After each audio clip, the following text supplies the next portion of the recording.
What's going on today, guys? T-Rex here on day 34 of our ARK 100 Day Survival Challenge. What I need to do to start off the day is I made our gas mask. When I came here to look at this PT that was stuck in the wood, a Thylacoleo knocked us off the mount, which was kind of funny to me because our RG killed it before it hit the ground even. Um, After that, I head over to the artifact cave, which is at 6736, I believe. I'm not 100% on that, and always double check anything that I say on that kind of stuff. We go in here, and I think a Deodon will take care of the cave, but it ends up not doing well, and it runs out of stamina pretty quick. That's why they're only healers for the most part. So I go in here, I fight these guys. It takes quite a minute. As you can tell, there's a lot of them here, and they start swarming out of nowhere. Then we go back and we start heading out. I leveled up his damage output, but he still won't gain stamina. So what I end up doing is putting him in a cryopod, going back out and getting our newly tamed RG and bringing it in here because I didn't want to have to transfer all the items from one to the other and keep doing that back and forth. I take Susan's saddle so that when we're in here we can just ride on our RG. It is a harder place to do that kind of stuff because the area is really confined, and it's one of those things that you'll figure it out as you go in here. The cave is a big maze. It's a lot of twists and turns, a lot of places that lead to the same exact place. So that's one of those things that you're going to have to figure out while you're going through here. If you go to the left here and then just go to the left again, that's the proper way to go through this cave. I forgot all that, so I end up going through the cave everywhere. And as you can tell, the things in the cave are really high levels. Level 415, things don't even spawn that high on my regular map. 150 is the highest wild tame that you can find. Also, you want to look out for leeches in here. The leeches in the caves, they will drain your health pretty quick. As you can see, my RG has, it looks like 5 of them on it, but since they have that health buff when they eat a corpse, it's not a big problem for them. If you're going to move through here, there's explorer notes that are really easy to find, but there's one's a Tapejara one, and I think there's a Titanosaur one also. Just be careful of the leeches, like I was saying over and over. I can't warn you enough. When you come through these caves, if you come to the cave area where there's a bunch of spider webs, then you're at the right spot that you need to be to find the artifact. These mushrooms are pretty cool, but I'm lost right now inside the cave. I don't know where I'm supposed to be, so I have to keep looking around when I'm doing it.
So here's the part that you're looking for, the artifact is right up here to the right in this spidery area. There's no monsters or no bugs that are up in the artifacts area, so you can just dismount and run in there. Like I said, I forgot that a lot about this cave. It's been a while since I've had to do any of this.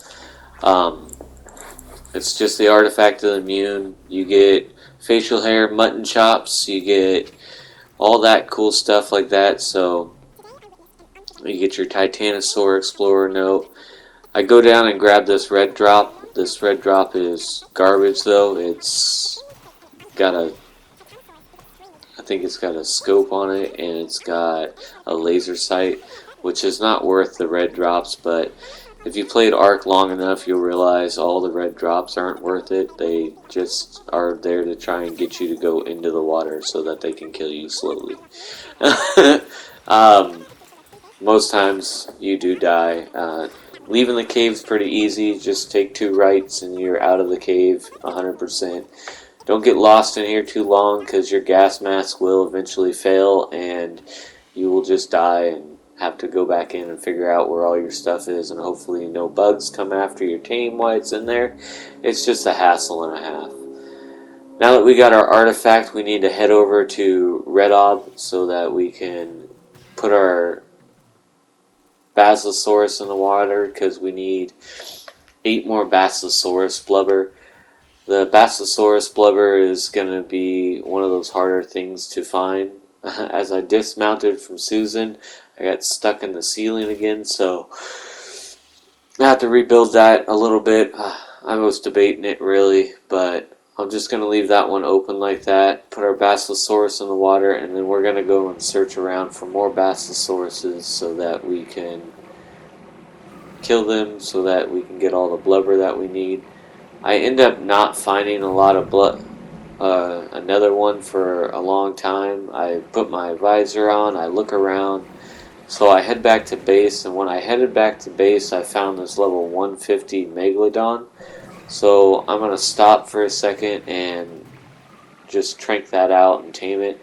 A 150 is a rare tames to find. They're the max level that you can find on a map, so it makes sense just to stop and grab it.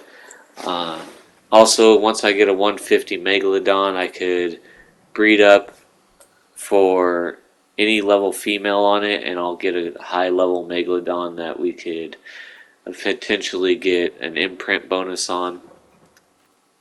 When taming things in the water, you want to make sure you have your scuba gear and flippers on. Flippers make it so that your movement speed affects your movement speed in the water. Right now mine's in the 200 range, so it makes it a lot easier for me to move around and tame things out. We do get this guy. I do a little bit of extra damage to it, unfortunately, so it doesn't get a perfect tame like I wish it would. So what I do next is go and hop on the RG so that I can go and get some prime meat. You want prime meat to tame your tames most of the time. You see that last arrow hit them right at the last second as it tamed out. Be careful. Instead of going haywire on shooting with trank arrows, what you should do is shoot, count to 5, shoot, count to 5, shoot, count to 5. That way it gives you that 5-second interval for the tame to fall down. Torpidity rises up shortly. Now we got our prime meat, so what I'm going to do is put that on our shark. We're going to name our shark Bruce, because I think it's funny from Finding Nemo. We get up here, we get a cryopod, and we put it into a cryopod so that we know that we have this max tamed one. As you can see, it's level 213 instead of 215, and that's because that last trank arrow hit it. Heading out from Red Ob, I turn around and make sure I put my trophies and my artifact in there because I don't want to fall behind and forget all about it.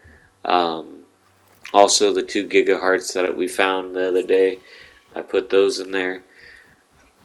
Heading out from Red Ob, we find a couple of Lysicthuses that are on the beach, but I find this one Basilosaurus right here in the water while I'm flying over. So I'm going to go over and take this one out.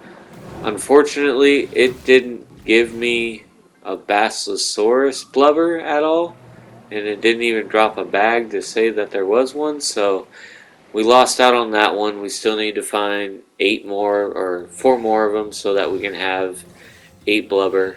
Um, After this, we want to head over to Herbivore Island. I find that on Herbivore Island, Basilosauruses spawn a whole lot more often. Going into the water, getting our Basilosaur out, we do come across one of them. We come across a couple sharks, but we do come across one Basilosaur, and that's it. That's going to be it also for the day on the game. If you like the content, please leave a like and subscribe. Leave any comments you'd like below. I appreciate your feedback, honestly. And we'll see you back here tomorrow. Thanks for watching and have a good day.